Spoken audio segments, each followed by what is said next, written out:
syoknya. Wahabuk mari dia masuk. Sebab dia tak suka. Justru dia duduk rumah. Dia buat tempat kenduri ke apa ke. Kerja-kerja yang dia syok. Dia kata ambil satu. Tak ada nak buat apa. Tak ada nak buat apa. Tak puas. Tak ada nak puas. Habis dah. Kena balik dah. Kena cukup dah. Jadi di akhirat perasaan-perasaan kita ini, perasaan-perasaan di akhirat dia lebih kepada iman. Dia lebih kepada perasaan takwa. Sebab itu bagi orang yang penuh takwa, imannya kental, imannya padat, takwanya hebat, di hari akhirat dia duduk di hari akhirat dalam keadaan dia selesa. Dia duduk di mahsyar itu, dia di padang mahsyar, di tempat lapang, tak buat amalan apa lagi, kira-kira dak lagi, baru duduk beripun tu. Dia rasa amboi lapangnya, syoknya, ada yang rasa macam duduk atas tempat tinggi dan dia seorang-seorang je duduk. Walhal orang ini duduk berketak rapat. Kiri kanan depan belakang nak bergerak apa pun tak boleh, tapi dia rasa macam duduk tempat tinggi. Lapang, boleh tengok sana, boleh tengok sini, boleh tengok laku orang tu, tengok orang ni. Ada yang duduk macam tenggelam, nak kena tinjau. Itu perasaan akhirat dia lebih kepada perasaan takwa. Perasaan kita di dunia ini lebih kepada nafsu. Perasaan dunia ini lebih kepada nafsu. Kalau kita mau, kita rasa seronok dan nak pasal lapar, pasal sekejap. Tapi kalau kita tak suka, kita duduk tempat tu, kita rasa lama dan kita rasa benci. Samalah perasaan takwa orang di akhirat, manusia ni perasaan kita di akhirat nanti. Kalau kita rasa takwa kita ini hebat dan kita di mahsyar itu dalam keadaan lapang, tapi kalau maksiat kita banyak berbanding dengan takwa, kita akan duduk di situ dalam keadaan kita rasa jemu, kita rasa meluap, kita rasa lemah, rimah dan sebagainya. Sebab itu hadis-hadis dalam mahsyar itu banyak hadis Nabi sallallahu alaihi wasallam. Ada kata dalam satu hadis itu yang saya rujuk, ada yang duduk macam peluhnya sampai ke buku lali, ada yang peluhnya sampai ke betis, ada yang peluhnya sampai ke pinggang, ada yang peluhnya sampai ke ketiak, ada yang peluhnya sampai ke leher, ada peluhnya sampai ke hidung, ada peluhnya tenggelam. Bukan peluh dia tu, perasaannya. Perasaan itu yang ulama-ulama kata. Sedangkan hakikat keadaan di sana tu kita pun tak tahu. Sama ada mungkin dia duduk dalam tung peluh tu sendiri ataupun dan sebagainya, kita tak pasti. Itu disebutkan oleh Nabi SAW. Samalah macam kita, kalau kita duduk di sini, mungkin ada orang yang seronok pergi besar malam, dia seronok ramai-ramai. Orang yang tak jenis minat pergi ramai-ramai ni tu, rimah aku tengok kereta lintas tu pun sesak dapat lah. Dia tak suka tu. Walhal kalau pergi duduk orang tak kejam dia tengah tu lagi, baru tengok dia sini muhak-muhak. Jadi perasaan kita di dunia ini lebih kepada nafsu, syahwat. Nafsu syahwat itu maknanya keinginan, kehendak hati kita, naluri kita, keseronokan kita. Tapi di akhirat perasaan kita ini, psikologi kita ini lebih kepada takwa, lebih kepada iman. Jadi sebab itu kita wajib beriman kepada neraca ataupun beriman kepada mizan, beriman kepada sirat, beriman kepada syurga, beriman kepada malaikat. Dia ada hikmah-hikmah dia. Sebab kita mengingatkan tentang amalan-amalan yang kita buat ini, bahawasanya nanti akhirat nanti kita akan ditimbang amalan kita ini, kita akan dikira amalan kita ini, kita akan dipilih satu persatu oleh Allah Subhanahu Wa Taala untuk memastikan mana satu amalan kita yang terbaik. Kalau tak buat macam tu pun Allah boleh pilih. Tapi sebab apa Allah Taala buat satu-satu bahagian demi satu bahagian demi satu bahagian, walhal Allah boleh buat 200 bahagian dalam satu masa, Allah boleh buat. Tapi Allah letak satu, bangkit daripada kubur, masuk roh balik, berhimpun pada mahsyar, lepas tu kena pergi satu tempat, lepas tu ada yang dapat syafaat, ada yang kena hisab dah, ada yang dapat suratan tangan kanan, ada dapat suratan tangan kiri, lepas tu naik atas timbangan pula, lepas tu lalu atas sirat pula. Allah buat satu-satu tu sebab untuk ajak kita, latih kita supaya kita ni beriman kepada Allah bahawasanya amalan manusia ni akan diperiksa satu persatu. Allah bukan periksa secara lamsam. Dia tak ambil secara pukai. Allah akan periksa secara runcit. Kira satu. Kalau kita pergi beli bawang seguni tu RM4 kan. Adalah RM4. Dia pun tak kira apa. RM4 dia tak timbang dah. Busuk ke, masam ke, RM4 lah. Tapi kalau pergi beli kilo, Dia angkat kilo, dia angkat boleh buah biji, buah kecil sikit, bagi cukup. Dia kira runcit sampai ke taraf tu. Jadi amalan kita dikira runcit. Maknanya dikira secara tafsir, secara terperinci oleh Allah Subhanahu Wa Taala. Tujuannya untuk mengajar manusia. Allah Ta'ala nak mengajar kita ini, hamba-hambanya ini, supaya bila kita beramal, kita bekerja, kita beramal dengan manusia ini, kita pun buat dalam keadaan yang terbaik. Jangan lebih kurang. Firman Allah Subhanahu Wa Ta'ala dalam surah Al-Anbiya ayat 47, wa nadha'u al-mawazin al-qista li yawmil qiyamah fala tuzlamu nafsun syai'a wa in kana mithqala habatin min khardalin ataina biha wa kafa bina hasibin. Maksudnya, dan kami akan memasang timbangan yang tepat pada hari kiamat, maka tiadalah dirugikan seseorang sebarang sedikit. Dan jika amalan itu hanya seberat biji sawi, orang yang membuat perhitungan, hari akhirat Allah takkan sia-sia amalan kita sikit pun. Jangan rasa takut. Kotlah kita pernah kita rasa-rasa, aku ni buat amalan sikitnya, hari tu Allah tak nampak pun. Allah tak nampak pun. Dah Allah Ta'ala nampak, dan Allah tak pernah letak pun sedikit amalan kita itu sebagai amalan yang tercicir. Tidak ada hukum ataupun istilah tercicir di sisi Allah Subhanahu Wa Ta'ala. Sebab itu Nabi SAW sebut dalam satu hadis, Nabi kata iman ini ada beberapa syutrah, ada beberapa bahagian. Yang paling rendah bahagiannya itu Nabi kata imatatul aza 'anil tariq, buang satu benda yang boleh menyakitkan orang di jalan. Buang satu benda yang boleh menyakitkan orang di jalan. Katalah kita lalu jalan kita tu, jalan depan masjid ni lah katanya, contohnya daun nyuk, pelepah nyuk tu jatuh, boom, letang jalan. Orang boleh lalu, tak boleh lalu tengah, belah kepala pelepah nyuk. Apa pasal? Naik motor, tindih, jatuh tu boleh. Dia pergi ke ujung pucuk. Pergi ujung pucuk pelepah tu, tini sampai lunya, pecah habis lah. Kita pun naik motor kita berhenti. Ataupun kita naik kereta kita berhenti. Buka pintu, turun, pergi tarik, tak pergi. Wahai orang dah lalu beratus dah, tak pernah siapa buang pun. Bagi kita lah kecilnya tu. Tu pun kot lah mungkin kita balik keluar tu, keluar tahun depan tu, tahun depan parking atas tu, sambil-sambil duk sembang tak nak balik. Sambil-sambil nak balik, duk kek sepak api nampak paku tu, paku karat. Dia boleh sepak api terus tak apa, tapi dia ambil paku tu, sambil dia ambil, dia teringat lagi kena tiar kereta orang ke, kena kaki orang ke, kena tiar motor orang, tak kena kereta aku, tak apa kena kereta. Dia pun ambil, pergi cucuk dalam tanah pasu bunga ke, pergi buang dalam sampah ke, balik ke hutan tu ke apa ke, dia genggam orang balik, pergi buang dalam sampah rumah dia ke. Besar tu sahaja punya amalan. Nabi kata itulah amalan yang paling sikit, paling leceh sahaja pun sudah dikira imatatul azza 'anil tariq, boleh buang sesuatu yang membahayakan orang ataupun yang menghalang kesenangan orang, sudah dikira sebagai amalan yang dikira oleh Allah Taala.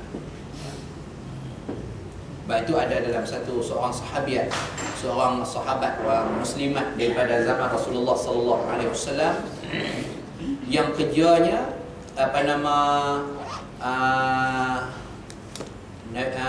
kerja dia kutip sampah dalam masjid. Itu dia kerja. Kutip sampah dalam masjid. Kutip dan sampah dalam masjid ni bukanlah sampah tu besar. Dalam masjid ni orang tak buat sampah, bukan tempat tunggu sampah. Buang ni sikit-sikit je, sawang-sawang, kalau ada tisu-tisu orang ponyok-ponyok sambil dengar kuliah tu dia ponyok-ponyok. Relai lah tisu tempat dia duduk tu, dia sikit-sikit. Dia pun tengok kawan tu, dia nak bangkit, dia kutip. Adalah tiga repih satu. Tik lalat besar daripada tisu. Ada kutip tu, tik lalat dia besar daripada tisu pun. Pergi buat. Bersihlah kamu tu.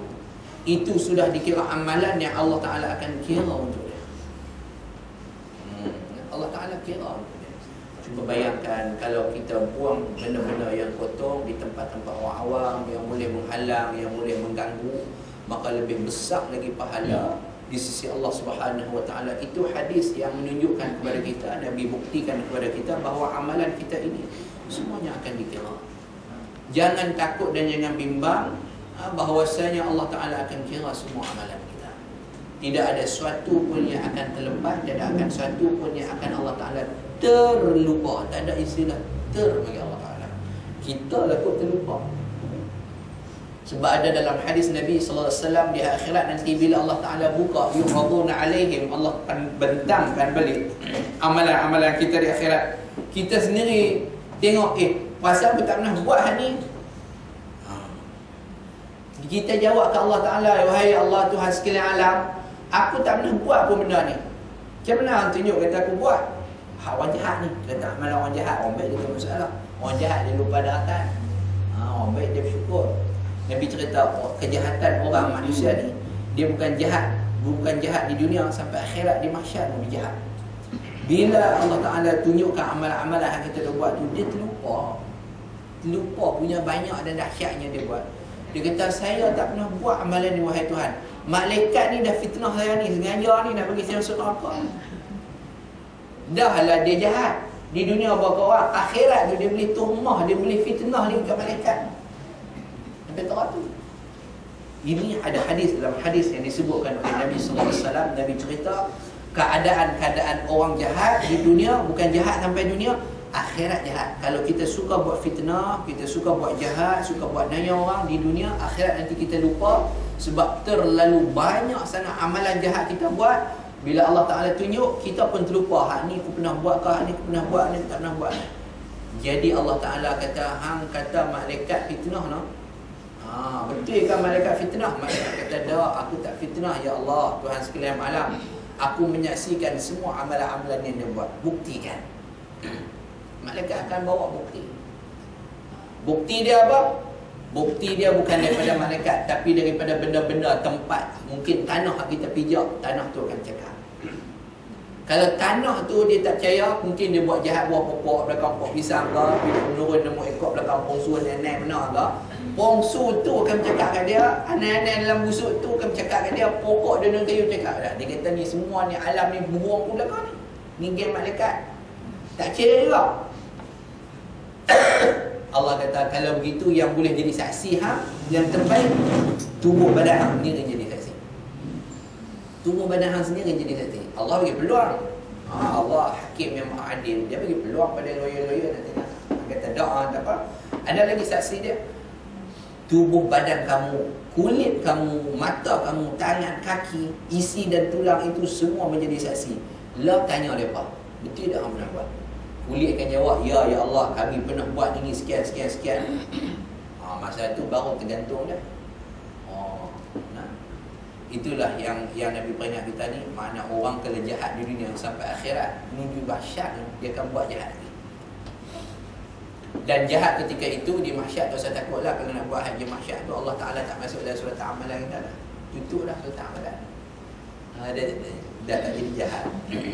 Kalau nak buat di akhirat, yang buat di dunia. Tapi nak buat apa cerita kan, di akhirat nak buat macam mana lah. Dia jadi sendiri dah. Kejahatan itu dia terbawa-bawa sampai ke sana.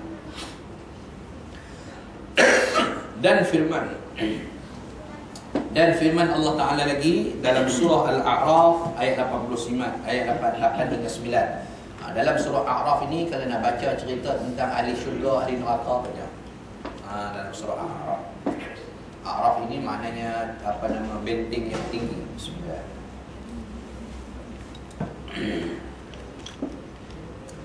Allah Subhanahu wa Ta'ala sebut dalam tu, wal waznu yawma izinil haqq. Itu kena baca al yawma izinil haqq, jangan baca yawma izil haqq. Apabila berjumpa baris dua dengan alif, alif lam itu, alif hamzah wasal dan lam yang yang sukun, yang mati, dia kena takdirkan dengan hukum asalnya yauma izinil haqq. Wal waznu yauma izinil haqq faman thaqulat mawazinuhu faulaika humul muflihun wa man khaffat mawazinuhu faulaika alladhina khasiru anfusahum bima kanu biayatina yazlimun. Timbangan pada hari itu ialah kebenaran. Hari akhirat tidak ada pembohongan, tidak ada pemalsuan, tidak ada reka-reka. Semua berdasarkan apa yang kita buat. Wal waznu yawma izinil haq. Timbalan kita di akhirat semuanya berdasarkan apa yang kita buat. Kebenaran semua dengan penuh adil dan saksama. Faman saqulat mawazinuhu faulaika humul muflihun. Maka sesiapa yang berat timbangan kebaikannya, maka mereka itulah orang yang beruntung. Wa man khaffat mawazinuhu faulaika alladhina khasiru anfusahum bima kanu bi ayatina yazlimun. Dan siapa yang ringan timbangan kebaikannya, maka mereka itulah yang merugikan diri sendiri disebabkan mereka selalu ingkar ayat-ayat. Dalam ayat ni, kalau kita dengar sepintas lalu pun, maknanya Allah kata siapa berat, siapa ringan.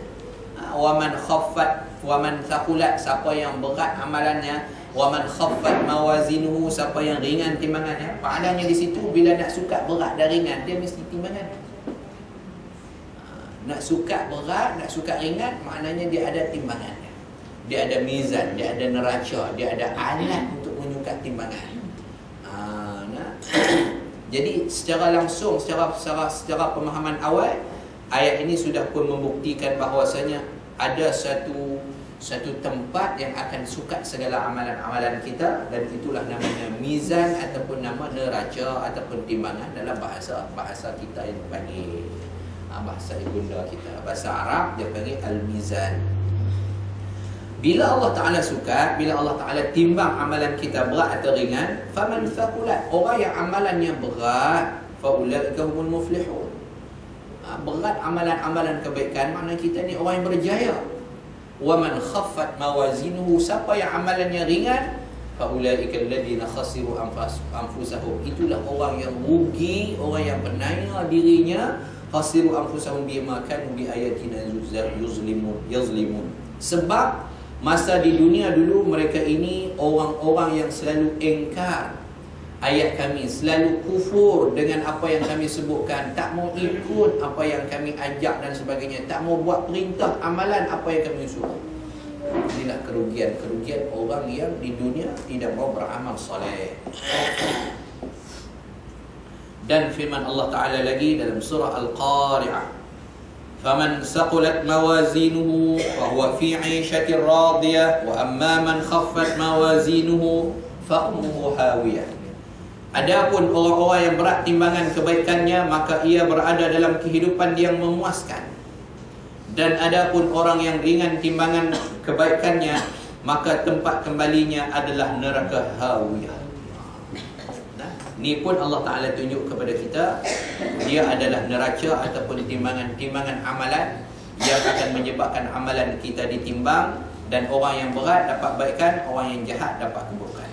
Ini 3 ayat Quran, surah Al-Anbiya, surah A'raf dan Al-Qari'ah ini membuktikan kepada kita beberapa petanda bahawasanya mizan ini ada, neraca ini ada, timbangan amalan manusia di hari akhirat ada. Baik.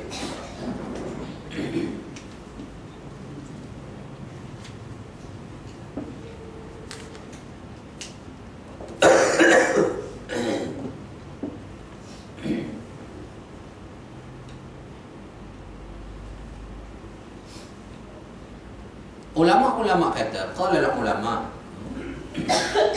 wa idza qada al-hisabu kana ba'da wazni al-a'mal.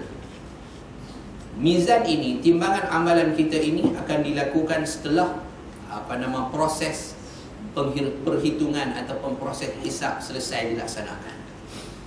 Macam yang saya sebut tadi, pandangan ulama kata timbangan amalan kita akan dilakukan selepas kita dihisab oleh Allah Subhanahu wa taala di mahsyar. Amalan kita dikira di mahsyar, manakala timbangan akan berada di satu tempat yang lain. Manusia akan dihalau ke satu tempat yang lain. Li'anna al-waznu lil jazai fayanbaghi an yakuna man muhasabati fa innal muhasabati li taqdiril a'mal wal waznu li izhari maqadiriha. Pasal apa perlu ditimbang walaupun walaupun dah buat perhitungan, walaupun dah kira, masih lagi kah perlu kepada nak timbang amalan? Walhal Allah Ta'ala dah kira satu-satu. Masa soal jawab di akhirat tu, Macam saya cerita tadi lah, hadis cerita tu, ada manusia jahat duk kata malaikat fitnah dia dan sebagainya. Tu baru hisap. Tu baru tengah dua hisap. Hisap ni macam interview lah. Nak interview face to face, temu dagu, duk tanya satu-satu, Sanya sebagainya. Habis ke semua tu, barulah ditimbang amalan kita. Maka ditimbang itulah barulah timbul antaranya bab syafaat Nabi sallallahu alaihi wasallam. Ada Nabi sallallahu alaihi wasallam akan syafaatkan dengan doa, ada Nabi sallallahu alaihi wasallam akan syafaatkan dengan minta. Mungkin ada di antara dia ada anak-anak kecil yang mati, ada anak-anak yang soleh, ada doa-doa amalan kebaikan dan sebagainya, ada anak-anak yang hafal Quran, ada hadis Rasulullah dan sebagainya. Mungkin tiga itulah akan dapat syafaat daripada Nabi sallallahu alaihi wasallam. Itu yang Nabi sebut. Ada orang yang disyafaatkan dengan Nabi, balingkan sorban dia ataupun kain burdah dia kena sikit atas neraca tu berat. Syafaat Nabi sallallahu alaihi wasallam. Itu berbentuk-bentuk, dia punya bentuk-bentuk syafaat yang akan diberikan oleh Nabi, yang Allah Taala luluskan, izinkan untuk Nabi sallallahu alaihi wasallam bantu umat-umat yang perlu dibantu. Yang tak perlu dibantu, Nabi nak bantu, tetapi tidak semua diizinkan oleh Allah untuk Nabi sallallahu alaihi wasallam bantu umat dia. Kalau boleh hasrat Nabi ni, Nabi memanglah nak minta semua umat dia, kalau boleh seorang pun jangan masuk neraka. Nabi nak semua masuk syurga dan lulus masa timbangan, boleh lalu as-sirat, pantas dan cepat. Nanti kita tengok as-sirat. Jadi tujuan ditimbang amalan itu, ulama-ulama kata fa innal muhasabata li taqdiril a'mal. Allah Ta'ala hisap amalan kita, Allah Ta'ala kira amalan kita satu-satu. Tu tujuannya untuk nak tahu dia punya banyak mana takdir ketentuan amalan kita. Kamu buat baik, kamu buat jahat, ada buat jahat, ada buat baik dan sebagainya. Allah nak tahu, sebab masa itulah akan hadir segala saksi-saksi yang akan menyaksikan segala amalan, sama ada kita buat baik ataupun kita buat jahat. Masa hisap, bila main neraca, dia tak ada dah saksi-saksi ni. Syahadah dia tak ada dah main saksi ni, sebab dah dikira selesai. Masa duk interview ni lah, macam orang pergi minta ajar lah. Dulu mengaji di mana? Dia kata di mengaji SPN dah tak? Dulu dia SPN dapat berapa? Dapat lah, orang kata dulu ni dapat 20 aggregate ke 16 aggregate ke. Ada tak bukti dia? Dia buat keluar ni sikit SPN saya. Bukti masa interview tu. Lepas tu habis SPN ni pergi mana? Saya pergi buat diploma. Di mana? Pergi buat diploma di Politeknik. Mana ada bukti dia? Ni dia sini diploma. Habis tu saya buat ijazah lanjutan. Mana bukti dia? Ni dia ijazah saya. Baru ada bukti. Hang dulu hang buat amalan di mana? Buat semayang tak? Semayang di mana? Di sini. Ada bukti dia? Ada. Ni bumi-bumi yang tempat saya berjalan, inilah buktinya. Batu-batu yang pernah saya pijak, inilah bukti dia. Pokok-pokok kayu yang pernah saya lalu, inilah bukti dia. Kasut yang saya pakai, inilah buktinya. Ayat semayang saya duk ambil, duk pijak-pijak, itulah bukti dia. Bukan bukti main duk berak kecil kat masjid. Bukti dia ada. Mereka angkut habis bila. Bukan bukti tu, itu bukan bukti dia. Ni nanti kita berjalan. Tu banyaklah hatta main semayang lagi banyak pada hak main semayang. Main duk tinggal bukti tu. Mengotok pula kan. Orang hak semayang dia tak tinggal bukti tu. Dia kata rumah dia lagi syok lah. Tempat ni nak main semayang kan, nak main tinggal bukti. Hak yang duk main tinggal bukti tu hak dia tak semayang. Dia ingat kita buat bilik ayam untuk depong kan. Orang bilik ayam, berapa orang senang buat teman ayam tu. Baik. Jadi itulah bukti masa hisab itu, makna nak tentukan kadar-kadar amalan kita ini. Allah Ta'ala nak minta kita punya evidence, bukti-bukti alam-alam ni, sampailah kepada wajuluduhum, sampailah kepada kulit kita, tangan kaki kita, mulut, mata, telinga kita. Semua ini menjadi saksi terhadap amalan-amalan yang kita buat. Itu tujuan hisab, tujuan hitung ataupun kira amalan. Wa annal waznu wal waznu li izhari maqadiriha. Manakala tujuan timbangan amalan, tujuan amalan kita ditimbang adalah untuk membuktikan ataupun menzahirkan kepada semua orang ni yang duduk di mahsyar ini, boleh nampak bahawa kita ini adalah ahli baik, ahli sa'adah. Masa interview itu orang tak tahu lagi, kita hanya dengan Allah, dengan malaikat. Kita dengan Allah, dengan malaikat, dengan Allah, dengan malaikat dan saksi-saksi. Bila dah berjaya, barulah masuk kepada mizan. Mizan ni tujuannya untuk izhar, nak expose, nak publish, nak tunjukkan kepada orang, ni dia orang jahat, tak masuk neraka lagi. Ni dia orang baik, tak masuk syurga lagi. Nak melahirkan bukti-bukti bahawasanya ada orang yang akan masuk syurga, ada orang yang akan masuk neraka. Itu tujuan amalan ditimbang. Untuk buktikan berat mana amalan kebaikan dia ni berbanding dengan amalan kejahatan. Dia ni hak baik pun ada, hak jahat pun ada. Masjid man, mau ikut pergi curi, pergi buat juga. Orang macam tu lah kan. Masjid man, nyok muda orang pakai malam-malam pergi jual juga contohnya. Dia kira dia ni hak mana satu ni, baik pun buat, jahat pun buat, hak bukti baik pun ada, bukti jahat pun ada. Nak timbangkan kedua-dua itu, maka takdir, timbangan itu Allah Ta'ala nak tentukan mana satu di antara jahat dan baik ni yang lebih berat amalan dia. Itu dia punya objektif, adapun dia punya tujuan Allah Ta'ala bagi amalan ataupun hisab, ataupun Allah Ta'ala letakkan juga di selepas hisab itu timbangan untuk amalan kita. Ini kata ulama, pandangan ulama berdasarkan hadis-hadis Nabi sallallahu alaihi wasallam.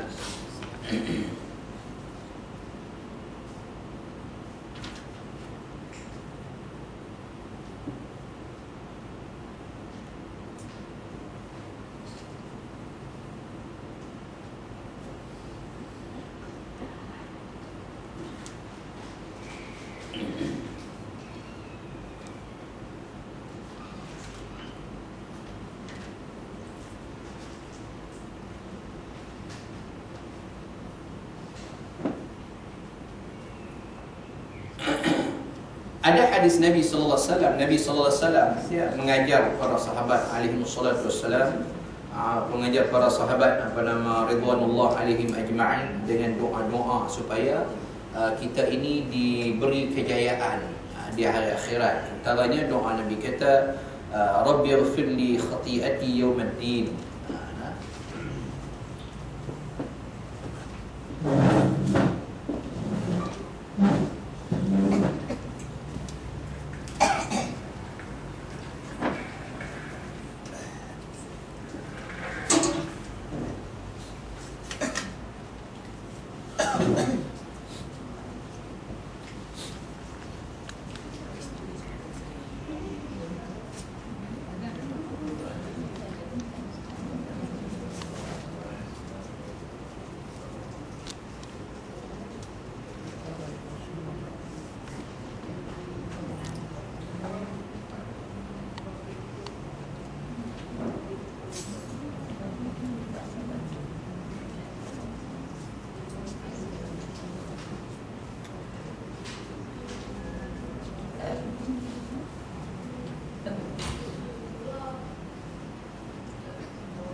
Baik.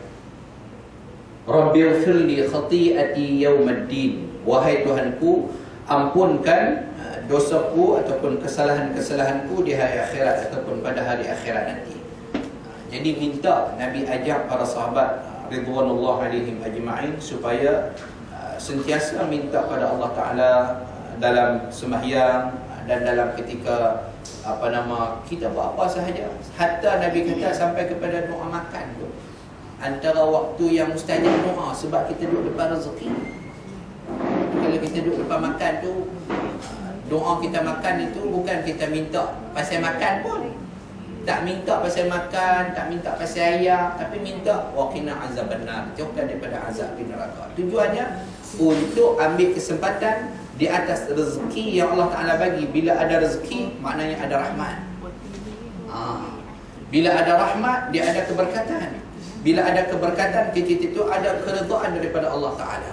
Oleh kerana ada rahmat, ada keberkatan dan ada keredaan daripada Allah, maka ketika itu kita minta dan mohon pada Allah Subhanahu Wa Ta'ala di kesempatan itu, supaya Allah Ta'ala selamatkan kita daripada api neraka. Kita nak minta anak-anak soleh, nak minta apa, dan ketika itu mintalah. Macam kita duk baca, kita biasa baca doa makan panjang ni, doa makan tahlil lah. Baca doa tu nak makan. Kalau hak lain tu tak ada nak baca doa, dia makan dulu dah. Jadi biar panjang tak apa. Maknanya kita minta yang tak kita tahu, nak anak soleh, nak keberkatan dalam amalan, nak jauhkan daripada neraka, nak kuatkan iman dan sebagainya. Beberapa rangkaian doa itu makna kita boleh masukkan. Allahumma barik lana fima a'taitana wa qina azabannar. Berkatilah apa yang kau bagi kepada kami dan jauhkan kami daripada neraka. Itu antaranya minta supaya amalan-amalan kita diberkati dan dijauhkan daripada kesalahan-kesalahan kita. Maknanya ada kesalahan-kesalahan, sebab ada manusia di hari akhirat yang dosa dan kesalahannya dihapuskan oleh Allah. Dosa-dosa kita, dosa-dosa kecil kita ni, dosa-dosa kita yang kita buat ni akan terhapus dengan amalan-amalan sunat-sunat yang kita buat. Mungkin contohnya amalan-amalan sunat yang kita buat ni, contohnya saya bagi contoh mudah. Kita ambil ayat sembahyang. Ayat sembahyang tu wajib. Yang wajibnya, yang rukun ayat sembahyang ni basuh muka, niat, basuh muka, basuh tangan sampai siku, basuh kepala, sapu kepala, dan basuh kaki sampai ke buku lain. Itu rukunnya. Jadi kita dalam ambil ayat sembahyang itu, contohnya kita buat amalan-amalan sunat. Amalan sunat apa dia? Basuh, baca bismillah. Lepas tu pertama sekali tak mazih ayat lah, buka ayat sederhana perlahan. Baca bismillah, tengok ayat Allahumma ja'al ma'u tahura. Ya Allah, engkau jadikan ayat ni bersih di tahan ayat tu. Allah, lepas tu basuh tangan sampai ke belengan tangan, lepas tu masuk ayat di hidung, berkumuk-kumuk dan sebagainya. Itu amalan-amalan sunnah. Amalan-amalan sunnah. Amalan sunnah-sunnah ni, yang sunat-sunat inilah yang akan memadamkan kesalahan-kesalahan kita.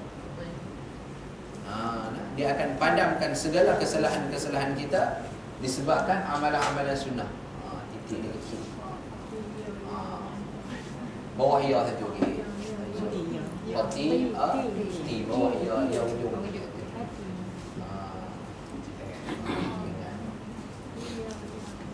Lam ya tu satu lagi.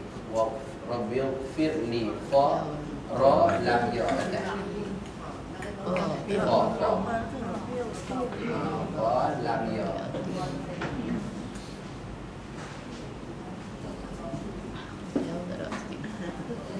Titik alif.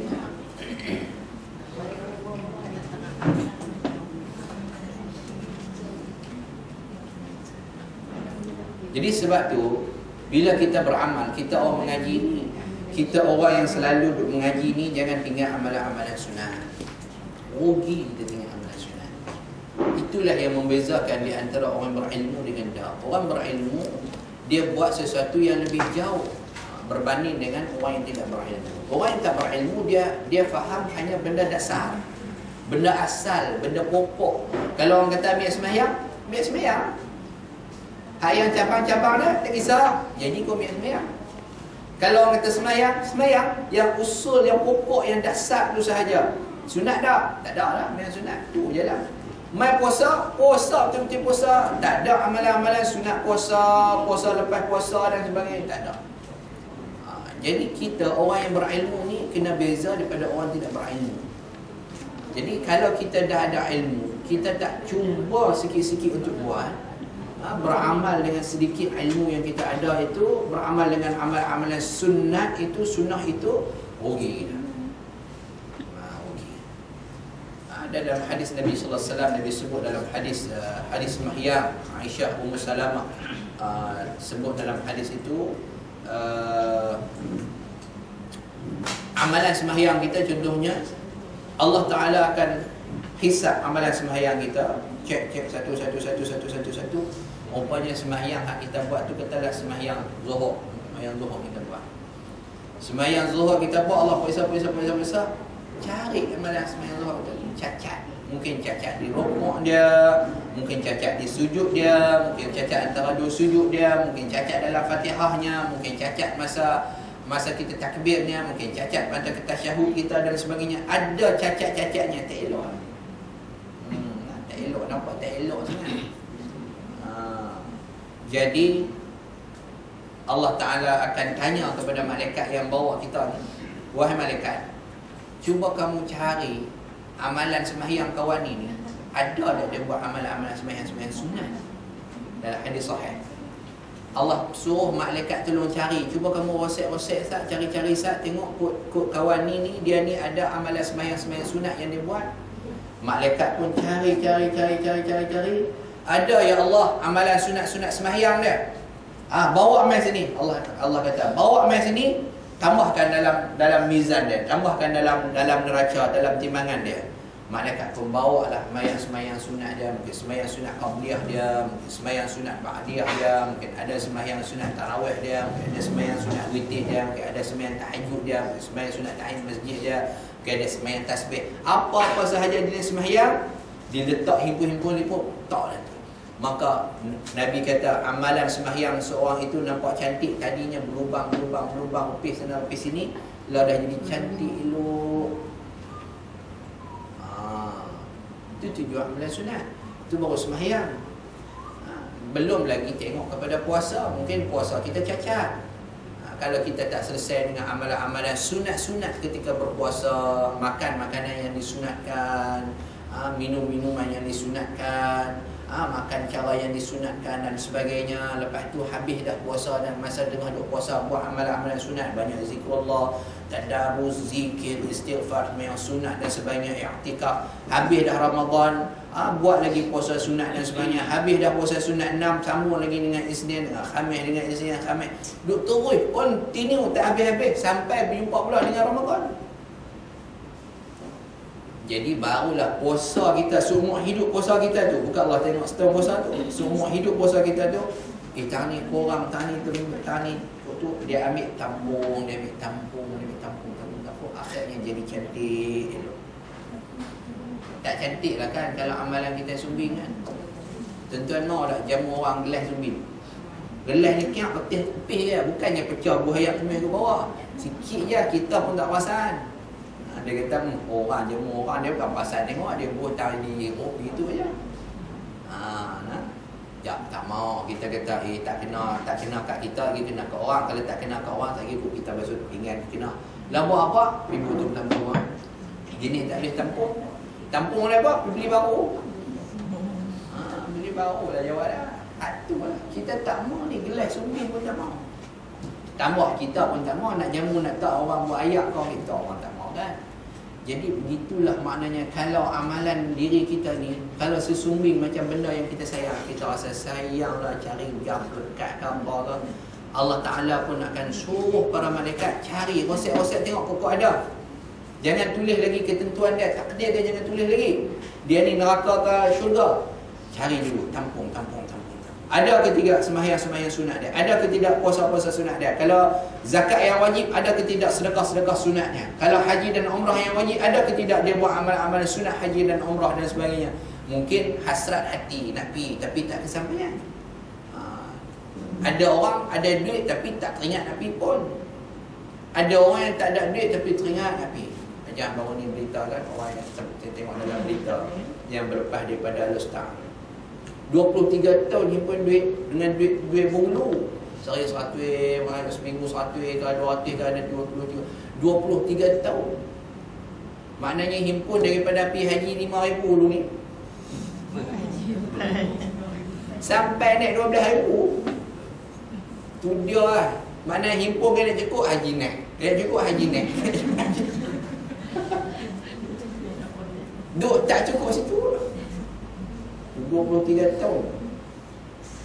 Allah tanya, ada kalau lah makcik tu mati lah, Allah Ta'ala kira tu, kata Nabi kata tu, kalau kamu sudah berhasrat untuk melakukan satu ibadat tapi kamu terhalang disebabkan kamu mati ataupun kamu tak sempat melakukan ibadat kebaikan yang kamu idam-idamkan itu, Allah Ta'ala akan bagi pahala tu kepada kita seperti kita telah buat. Tapi kita tak buat lagi. Tapi tidak bermakna hanya duk syok, tak apa, kita pakai pahala ngangan je dia lah. Pahala proposal. Buat ada pun. Malam ni nak main sunat pasan 23 rakaat tanpa witir. Jauh tak witir. Mayang sunat tik minyak bom ni tu kan. Malaysia ngangan pula, harap-harap dapatlah pahala ngangan. Allah Ta'ala ni wallahu ya'lamu ma fis sudur, dia tahu kita ngangan nak buat, ngangan tak buat. Kalau angan-angan sebab saya tak mau buat, Allah tak kira itu sebagai buat. Tapi kalau kita berangan-angan cita-cita malam ni nak pergi, tengok tak jaga orang bang subuh, Allah Akbar.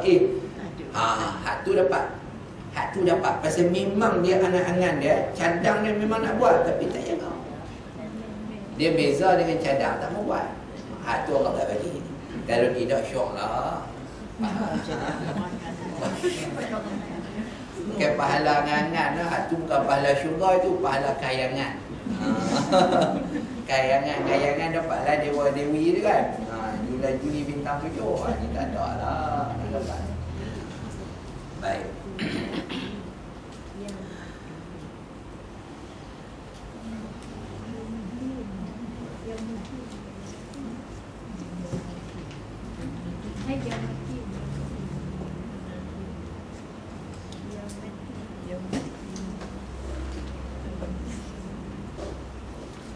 Baik, timbangan di hari akhirat ini, ulama-ulama memberi pandangan berdasarkan hadis Nabi sallallahu alaihi wasallam. Dia ada dua kaffah. Nabi kata, dia ada dua macam piring, ada dua tempat, dua alat. Macam piring ni kan, dia ada dua, satu sebelah sini, satu sebelah sini. Nabi bagi bayangan begitu. Dia ada kaffatain, satu sebelah sini dan satu sebelah sini. Maknanya amalan ini letak amalan kebaikan di kanan, letak amalan kejahatan di kiri. Mana-mana satu dia akan naik. Dia akan naik. Jadi amalan manusia ini akan dikira, dihitung berdasarkan berat ataupun ringan amalan jahat dan baiknya seseorang itu. Itu berdasarkan hadis Nabi sallallahu alaihi wasallam. Walau bagaimanapun keadaan mizan ataupun neraca yang hakikinya, wallahu alam, hanya Allah Taala sahaja yang tahu. Itu hanyalah bayangan. Bayangan yang disebutkan oleh Nabi, dan kita pun duk bayang lebih kurang itu lah kan. Dan neraca kita ni macam-macam. Dulu orang tak pakai dua kapit kan, ada pakai 2 lebih, ada yang pakai menimbang kilo, menimbang teh melok.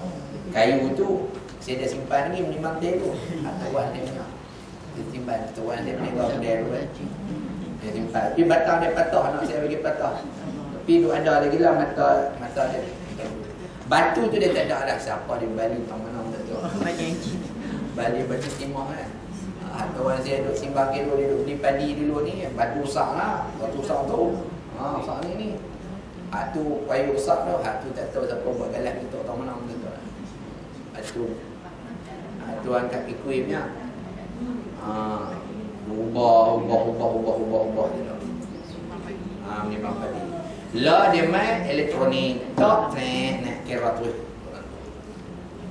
Apa cara amalan kita pun hebat. Allah Ta'ala dia letak sahaja, dia sudah tahu beberapa timbangan-timbangan kadar-kadar manusia ini, berat mana, tak mana dan sebagainya. Daripada yang berat sampai yang ringan. Kita pun dalam dunia ada timbangan yang paling ringan. Awam timbang apa? Timbang mas. Timbang mas tu sampai kena cekuk dengan cermin. Kalau buka lagi kipas angin tekan pun naik. Betul tu. Saya tanya kawan saya, apa nama Ridwan kedai mah.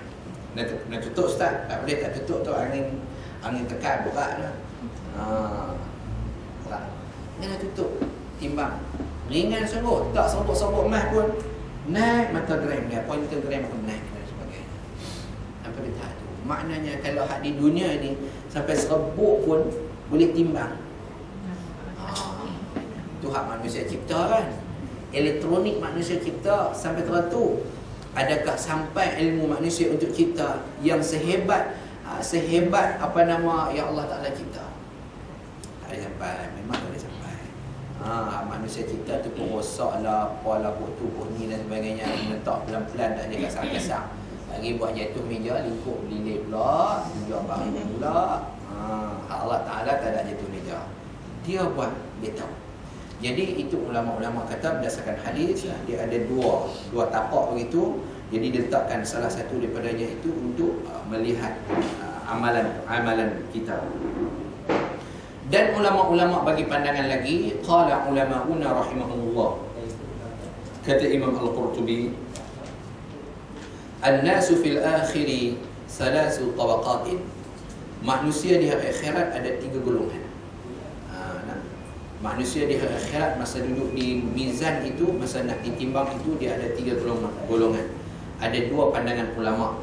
Pertama, pandangan ulama pertama, dia kata golongan yang pertama ini muttaquna la kaba'ira lahum. Orang yang bertakwa, orang yang beriman, yang bertakwa dan tidak ada langsung sifat takabur, sifat sombong. Ada orang yang baik, ulama-ulama yang sombong. Ada ulama-ulama tidak sombong. Ini ulama kata muttaquna, orang-orang yang bertakwa, la kaba'ira lahum, yang tidak ada sikit pun, secebis pun sifat takabur, sifat sombong, sifat riya, sifat ujub, segala sifat-sifat mazmumah, sifat-sifat buruk, sikit pun tak ada.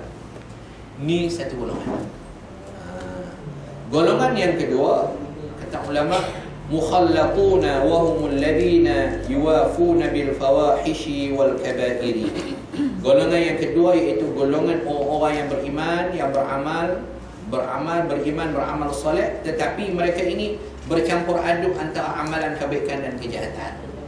Ada kadang-kadang dia main ujub, dia main pasan, ada kadang-kadang dia buat amalan nak tunjuk bagi orang dengar, orang cerita dia syok, kata bagusnya Ustaz Zul tu, dia rajin main malam, Ustaz syok, Ustaz Zul pun syok tengok orang tembak. Dia bukan ada apa-apa, dia colok sikit ya orang tembak. Ujub Ustaz. Masuk neraka macam tu. Contoh. Kalau betul pun betul kan. Ini ulama-ulama kata golongan yang kedua iaitu golongan orang beramal soleh tapi ada dalam hati mereka ciri-ciri kabair. Ciri-ciri sombong, ciri-ciri sum'ah, ciri-ciri ujub, ciri-ciri riya dan sebagainya. Saya nak bagi istilah-istilah ringkas. Secara ringkas.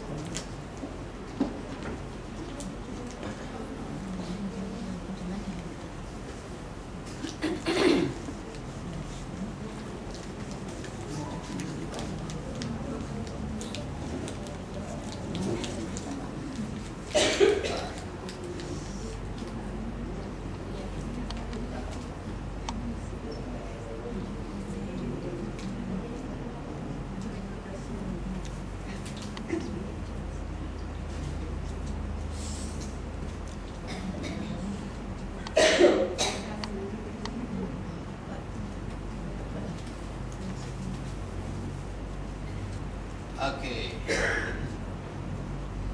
Mengujub.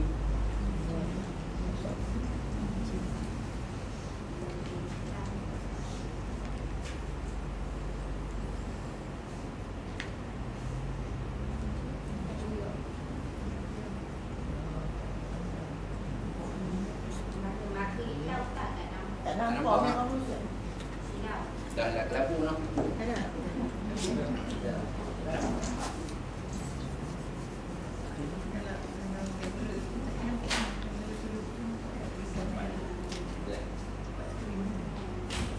Nampak? Okey. Dia akan pen lampu. Sudah asli. Asli tak ada.